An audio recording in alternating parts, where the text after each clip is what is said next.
hey, I know a way to bring your cat back. Do you want to, or do you not?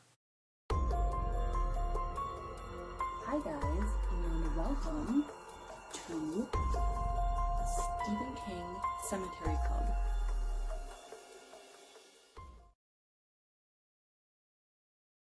Hi guys, we left off last week with Lewis returning to the university on the first full day of class. As he's heading into the medical center, he notices that the ambulance is missing, and he asks about it and finds out that there was a radiator leak and the ambulance had to be towed away, so it gives him an unsettling feeling. So it starts out as just what's going to be a normal day, probably very little excitement, and all of a sudden, all hell breaks loose. Quote, looking back on it, Lewis would think, when he could bear to think about it at all, that the nightmare really began when they brought the dying boy Victor Pascow into the infirmary around 10 that morning. Page 70. Pascow was struck by a car who was driving recklessly. Pascow was jogging with his fiancée, and the impact of the car sent him flying into a tree. And he is really messed up. Lewis takes one look at him and knows that he's gonna die. He's just a mess. He is covered in contusions and his collarbone is hanging out. You can see into his brain because a chunk of his skull has broken off and left a very thin membrane covering his brain. His head wound is extensive. Other students had brought him in like a blanket sling, and he was laying on the floor of the infirmary bleeding to death. And of course the ambulance is gone. There's a whole bunch of chaos because it's the first day back, nothing's been inventoried, no one knows exactly what's going on. The candy stripers who were to start that day had never done anything in this building before. They're inexperienced, they're scared. No one is prepared for this situation. And amidst all of the chaos, people going to call other ambulances, people going to get stretchers and blankets and whatnot, Lewis is left alone with Pascow.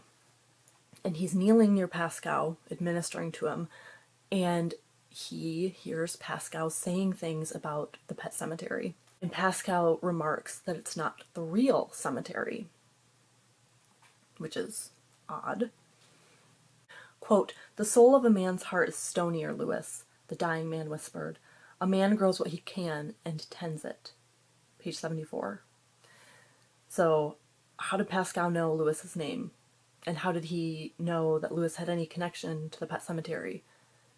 How did Pascow know that there's another cemetery? Like, all this stuff is very intriguing and creepy as fuck. So, like Lewis had known from the beginning, Pascow dies, and he dies alone with Lewis, you know, and then it seems like everyone comes back into the room. Lewis kind of feels like it's unnatural and like he's in a movie or a play or something where, you know, the character dies and now everyone comes back, and it's just very oddly timed. I'm questioning too why they have wall-to-wall carpeting in a medical center. Wouldn't you have hard floors that are easily cleaned? I mean, obviously this head wound has ruined the carpet and it has to be replaced. But people are vomiting, people are bleeding everywhere, people are spilling things, I would think, left and right.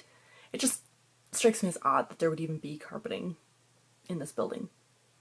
But anyway, Pascow visits Lewis that night while Lewis is sleeping, and Lewis convinces himself that it's a dream. He's dreaming Pascow. You know, there's no way that this is really happening. Pascow died. Pascow is in some sort of locker in a medical examiner's office, and there's no way he's in Lewis's bedroom. But he once he accepts that, he follows Pascow, who is beckoning him, to the pet cemetery. Quote, the compulsion to follow was strong, but he did not want to be touched, even in a dream, by a walking corpse. Page 84. So he is still keeping his distance from Pascow. He thinks that it's a dream, but he still doesn't want to get anywhere near this dead guy. So they march out of the house, which Pascow walks through a wall and Lewis is unable to do so.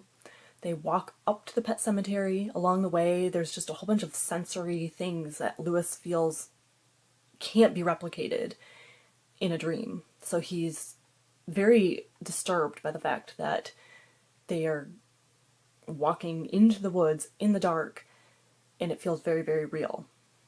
And then all at once, Lewis finally admits to himself, quote, "I am following a dead man into the woods. I am following a dead man up to the pet cemetery, and this is no dream." Page 85. Which then he goes on to say, this isn't a dream, this is really happening, kind of. And that's just so Rosemary's Baby. Once they get to the pet cemetery, Pascal warns Lewis about the deadfall, and it turns into this like mass of clicking, rattling bones, just a whole bunch of bones and this big stack, and they're moving around, and it's creepy and very disturbing, and Lewis is kind of cringing away. Pascal says, quote, "Don't go beyond, no matter how much you feel you need to, Doctor. The barrier was not made to be broken. Remember this. There is more power here than you know. It is old and always restless. Remember." Page 87. Which is just so creepy. So creepy to be in this pet cemetery in the middle of the night with a ghost who is talking to you as though he knows you, and he's showing you this deadfall which has turned into human bones stacked up, and he's warning you not to cross that. Something beyond is powerful and not something to be trifled with. And then Lewis wakes up. And he is not in the pet cemetery anymore. He's in his own bed. And everything just starts kind of sinking in, and he's starting to feel relief. He's starting to feel, okay, it wasn't real. It was a dream. I can handle this now. It's fine. It's going to fade. I'll laugh about it later. Well, then he gets out of bed, and his feet are dirty. And he pulls back the covers on his bed, and there are pine needles and dirt and mud. And he obviously was outside. He obviously was in the pet cemetery. He also has a cut on his arm where a tree scraped him. So now he's like really, really worried. Really worried about this. And he quickly gets rid of the sheets, jumps into the shower, and the stress weighs on him to the point where he just starts laughing about it. He starts laughing because that's all he can think of to do. So Lewis is just unnerved for the rest of the day. And finally, as the day nears its end, he realizes, hey, I was probably sleepwalking. And he latches onto this because, yeah, it's scary to be sleepwalking into the pet cemetery at night, but it's better than having a ghost visit you and take you out there and warn you about the scary things that lurk beyond. So he is clinging to this as his better than the other option. Quote, "Yes, but what about the things he said when he was dying?" his mind tried to ask, and Lewis shut it up fast. Page 98. So Lewis does have doubts, but he would rather go with the sleepwalking theory because that is going to make his mind, that's going to ease his mind more.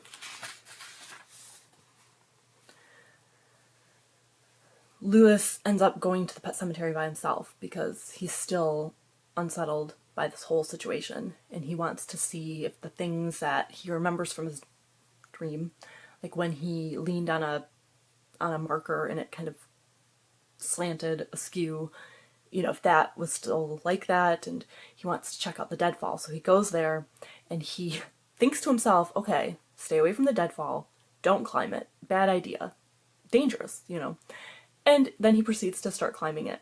And once things start moving, he quickly jumps off and he's thinking, what in the world am I doing? Why? Why did I do that?